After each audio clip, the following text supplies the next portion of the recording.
every team I've been on in the NHL, everyone's always saying number one center, and those things are, they're hard to come by. And obviously that's something that this kid has the potential to be, is that elusive number one center. I think that's appealing to the masses, and people want to have the flashy goal scorer. And there's been games this year where we've had a hard time finding the back of net when we've outshot opponents heavily. It's that lack of finesse, and finding somebody that can put the puck in the back of the net is that's hard to find. And I think this year both players are kind of not quite up to the expectation level that people had for them. Right. And I think a fresh start for both of these guys could be exactly what they both need. And I feel like this is going to make our team better, and that's the ultimate goal. And sometimes it needs hard decisions and tough calls. But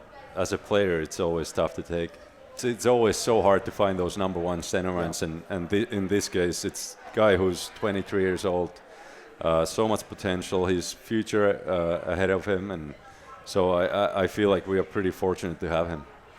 In our regard, to have Ryan Johansen come in here hungry and kind of out of that gray cloud that was kind of hanging over his head in Columbus, and coming in and playing with confidence under Lavi and in the system that we play, I think he can really, really thrive. He's a great player, and at the same time, Jonesy was a great friend of all of ours and still is. And it's always hard seeing a guy get traded. And